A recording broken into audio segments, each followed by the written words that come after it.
Welcome back all.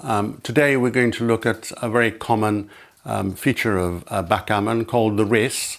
And how do we define a race in backgammon? Well, unlike the other positions, in a race, contact has been broken. Well, what does that mean? What does contact being broken mean? It means that there's no real possibility of either side hitting a checker of the opponent's for the remainder of the game. Let's see an example of a race occurring.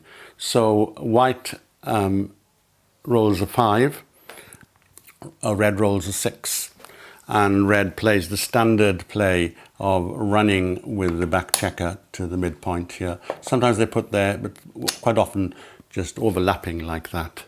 And this play is known as Lover's Leap. Quite why it got its name, I don't know, but it's sort of, that appears to be a fairly standard expression used for this opening play, and it is the best play. Computers have said that it's the best play, and even when white gets a reply of 6-5, the white should do the same thing, 6 and 5. Okay, now we will get rather a dull position very shortly, because red now gets a 6-3 and decides to come out with the 6 and then the 3. Okay, and white gets a 6-5 now again. And white will probably just run this back checker. He doesn't really want to have one checker stranded back here. And this will probably lead to a race in a minute. So there are 7 checkers on this point, and you sometimes have them shown a bit like that, so that you can't be in any doubt as to how many there are. And you can always sort of count them if you're in any doubt how many there are. And red, we will say, gets a 2-1. And red comes 2 here and decides to play 1 here. So now we've reached a race, which is, there's not any chance of red hitting white or white hitting red in the remainder of this game. So the winner will be the person who rolls the most pips on the dice for the remainder of the game. Judging when to use the doubling cube in a race is a very important factor. So we will play randomly from here, and I will keep a track and stop when it becomes interesting. So white gets double 4, 1, 2, and he decides to bring all 4 down. There's no point making points here in the board at the moment, because he will, no chance of hitting any checkers. The checkers have broken contact. There is a little bit of contact here, but it's not really of any meaning, because it's only when there's 1 left on this point, which there almost certainly won't be, that it would matter. So that's a good roll for and red gets a 5-1. So we played the 5 down and the 1 here. Okay, now white will realize that he's rolled the better numbers, and we can count the race. How do we count the race? Well, we count the number of points that white needs to roll to take all the checkers off. And that's fairly simple, a little bit cumbersome, but you get used to it. And this is the 6 point, so there are 5 on the 6 points. That's 30 pips needed there. There's 3 on this 8 point, which is 24 pips. 30 and 24 is 54.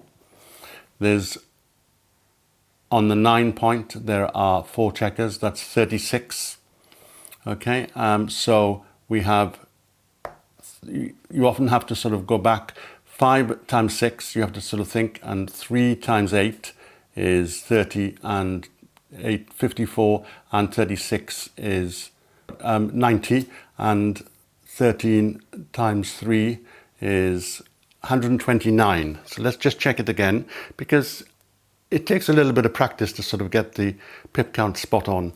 5 times 6 is 30, 3 times 8 is 24, is 54, plus 36 is 90, plus 39 is 129. That appears to be right. What about red? 1, 2, 3, 4, 5, 6 times 13 is 78. and 4 times 8 is 32, is 110, and 3 times 6 is 18, 128, and 10 is 138. So we're 9 pips ahead, 129 to 138. Is that right? So yes, it's 9 pips ahead. So how do we know whether or not we should double? Well, there's a 10% rule. When you're 10% ahead, you want to double. And that's a simple rule and works pretty well. There'll be exceptions. And 129, 138 is 9 pips, and that's less than 10%. So this is not a correct double. I can check it out, but my prediction is that it wouldn't be a correct double. White shouldn't be doubling, red should be accepting. And the rule is for accepting the cube in a race that you need to be 12.5% or 1/8. With white being 129, red would need to be within 1/8 of that, which he is comfortably to take. So this is not a double and not an easy take. So the race part is working out, totaling the pips up, which is, a lot of people don't. A lot of people can't be bothered. They find it's too mathematical, and they just take a view of the position and they make big mistakes. But there's no substitute for adding up the pips and working out what percentage you're ahead. And after a little bit of practice, you tend to sort of be able to do it quickly. Nowadays online, the pips are shown, and so we become lazy and we don't have to work out the pip count ourselves when we play online. But when you're playing face-to-face, which is about as much of the game is played face-to-face as online, then you do have to do that. So white decides not to double. White rolls a 5-3, probably a 5 in, or maybe a 5 down and a 3 in, something like that. Very little difference between the plays at this point. And a 6-2, so we both rolled 8 pips, so it's probably not changed. White would go 5-2, probably come down with both of them. Now there's no contact at all, so it's not possible now for right, red's roll double 6 now, that's a very good roll.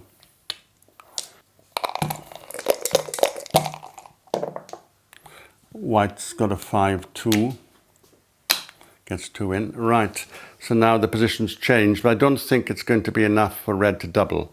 Should we count it again? Let's do that for practice. 15, that's 15, 3 times 5 is 15, and 18 is 33, and 28 is 61, and 32 is 93, and 13, 106 for red, and we have 42, 47, and 24 is 71, and 36 is 107. So it's not really enough, I don't think, to double here. Okay, so it's just a small lead, and red will just roll. Red rolls a 6-2, comes down with a 6 and in with probably in with a 2 to here. The best format for getting the checkers around is some sort of triangle with just like a snooker position, balls at the start of the snooker, the 15 checkers arranged 5, 4, 3, 2, 1 is the best, most efficient way. So that way you tend to use all the numbers and you use the higher numbers. And so white to go, 5-2. So and now, so I don't think any real change here. Probably still not a double. 4-3, we get the 4 here and probably the 3 here. See the triangle sort of building? White has been not getting the numbers that allow him to build a triangle. 6-2, 6, and possibly the 2 here, because this is a rather heavy point, I think. So you're trying to aim for the triangle. And so red is favourite, but not an overwhelming favourite. 5, 1.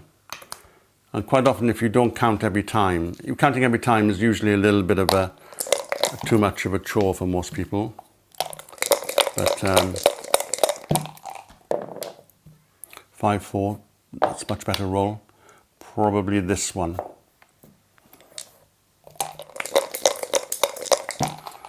Red 6-5, that's quite a good roll. 6, maybe 5, and probably the 6 and the 5. Very little in it again. Double 4 for white. Right, this is 2 in here and 2 off. And red to go. 6-1, 6-1. Right, now we need to stop because white's got, once you roll a double like that, double 4, you must be ahead or very likely to be ahead. So let's count it again. 3, 6, 7, 42, 52, 64, 67, okay? And 36, 51, 59, 62, 66, 67. Is that right? Is that the same? Seems to be 3, 6, 7, 42, 52, 12, 64, 67 against 42, 57, 65, 68, 73. 73, sorry, for red. There's 6 checkers here. So this looks like white should be redoubling. He's 6 pips ahead, but then you add 1 pip for each of the checkers. He's already blown off to red's total. And that, I think, is probably a pass, but I'm not certain. It might be a take. It's less than 12.5% and more than 10%. So white decides to double and red decides to accept.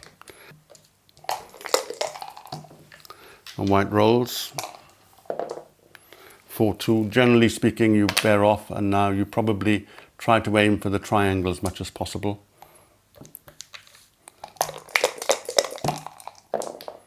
Red 3-2, not so good. So only red can redouble at any point now. So we'll roll on this side so that it's a lot easier for 5-1. 5 here and probably 1 here. Again, keeping as much distribution as possible. We can show them all now on the table. 4-2, not such a great roll. So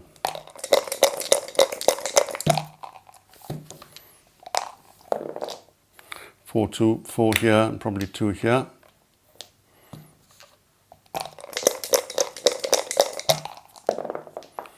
5-3, the 5 here, and generally if we fill gaps, if we've got can't bear off, so we're putting 1 here so that if we do roll a 3, at least we can bear off next time.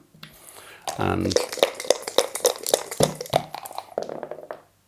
double 4, tremendous roll for red, for white, 3 there, and 6 to the 2, keeping, rather than playing 5 to the 1, because that keeps 4 points occupied and more even distribution.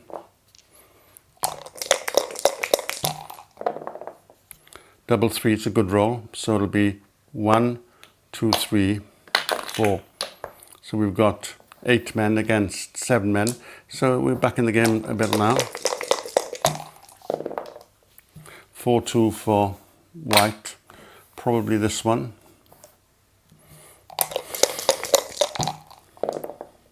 4-2, 4 here and 2. So whenever we can't bear off, we play into a gap so we can bear off next time. 4-1, that's 1 and 4, that's the best we can do. Gets a checker off. So now it's still 2 more checkers for red. Red's about at 20% to win, maybe a bit more. 4-3. White.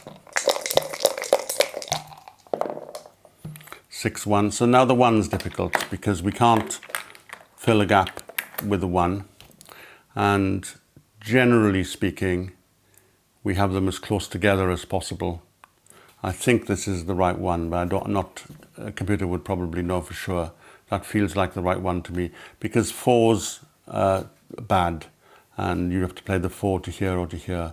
So whereas ones are not so bad. We can probably play a 1 here or 1 here.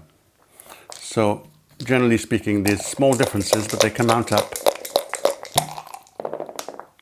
Red's got a 6-1, 6 off and 1 off. Sometimes the cube gets in the way, but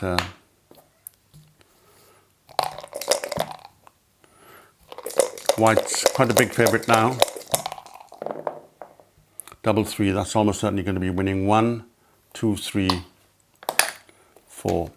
And right, red's now only got 2 numbers that work, double 5 and double 6. Double 4 doesn't work, that would take, wouldn't bear it off. So red has 4 numbers that win, so 2 numbers that win, 18 to 1 chance that red will win the game from here. And white's double was correct. And I think red's take looked pretty clearly correct as well. But I can check out. Let's see whether we get one of these 2 numbers. No, we didn't. And then red would resign now, because whatever white gets the 2 checkers off. Any numbers get 2 off for sure. So that explained the race. It explained counting. A little bit of a chore, and you can try to sort of do it approximately, and there are methods to do that, but they're not as accurate. And all you really need is the 10% and the 1/8, the 1/10 and 1/8 rules. You can double if you're 10% ahead, and you can take if you're 12.5% behind. So try to calculate them. I have more elaborate formulas that work, but no need for that at this stage.